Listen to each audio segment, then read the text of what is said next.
Joining me right now is Delaware Senator, Senate Small Business and Entrepreneurship and Judiciary Committee member Chris Coons. Senator, it's good to have you this morning. Good morning, What do you think of Tim Scott's plan? Well, I have respect for Senator Scott. We know each other well from the Senate weekly prayer breakfast, and I'm looking over the details of his bill, which was just introduced yesterday. It's an important start, but I am concerned that it doesn't do enough to meet this moment.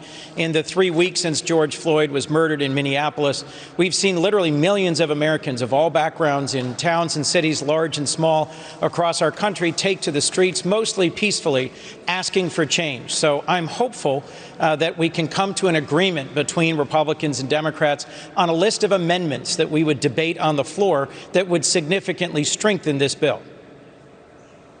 What do you think is most important in terms of the amendment? Tell me what doesn't go far enough in Senator Scott's bill.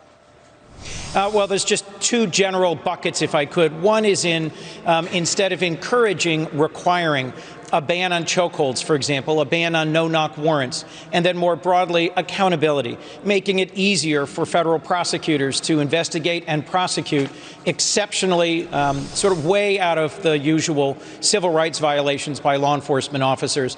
There is a federal civil rights statute that right now is used about 20 times a year in police investigations. That's because the legal standard is very, very high. I do think it is possible for us to come to an agreement, and frankly, given the way the whole world is looking at us and at our country, we should find a way to meet this moment with bold reforms to policing. Senator, how worried are you that this is going to have also too much of a, going too far in one direction? You're seeing havoc across the country. You look in Seattle, where protesters have taken over the streets. You look at the issue in Atlanta, and when you look at that video of Rayshard Brooks and how he did not. He resisted the police and then took the taser gun and then used the taser gun on the officer, forcing the officer to shoot. Now, the officer is getting charged with murder. He could actually get the death penalty. What's your reaction to this? Maria, we had a great hearing on the Senate Judiciary Committee just this week. It went for 7 hours, and we heard from a dozen witnesses from law enforcement organizations, chiefs organizations, civil rights advocates, attorneys who represent families like that of Ahmaud Arbery. And there was, I think, very good testimony and a good conversation. Out of that should come this sort of balance that shows that our democracy is working. Around the world, there's a contest right now as folks look at this global pandemic, at the global recession, and at our challenges with a long history of racism and inequality in our country. If we can find a way to come together and to legislate a bold response that meets this moment, I think it doesn't just strengthen us here at home, I think it strengthens us around the world. Yeah, I agree with you, but we're not seeing that. We're seeing police officers not feeling the support, so they're resigning. You're seeing people want to defund the police. Do you also want to defund the police right now? Well, as you've heard from a number of Democratic leaders, defund the police, if that's understood as eliminating police departments, is not something I support or they support.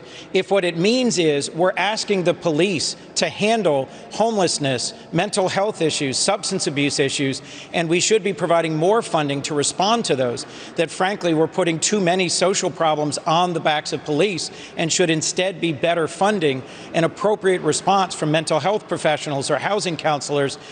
Frankly, the law enforcement officers I've met with and heard from in Delaware, as well as activists and community advocates, all agree that that would be a positive direction. Yeah, I'm just trying to understand if you believe that it's going too far, particularly after Rayshard Brooks. I think the fact that Rayshard Brooks was shot and killed while running away from law enforcement indicates there wasn't an appropriate use of deadly force in that case. But that's for the local courts and law enforcement leaders to resolve. Right. Frankly, we are in the middle of 3 different crises. One of them is a recession. And what I'm hearing in Delaware from restaurant owners, hotel owners, and lots of others is that their Paycheck Protection Program loans, which on a bipartisan basis we got out through the SBA, more than $500 billion of them, they're about to run out. We need to find a way to extend them and focus them on the smallest businesses.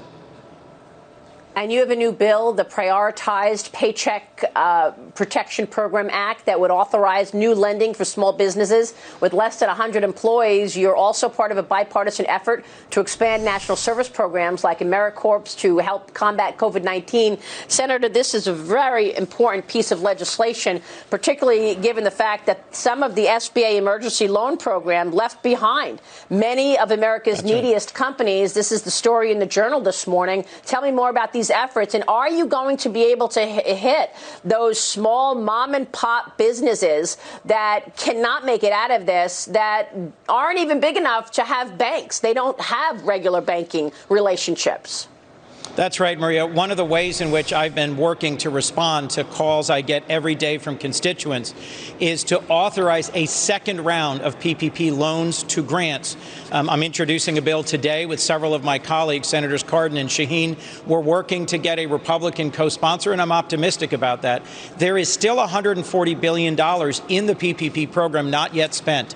This would prioritize it. It would carve out $25 billion for those with fewer than 10 employees who've lost half of their revenue or more, and give them a quick process for applying and getting a second PPP loan to grant. And the rest of it would be dedicated to those with fewer than 100, recognizing that the first round, which got out $500 billion successfully and put a floor under our economy, it hasn't reached those very smallest businesses.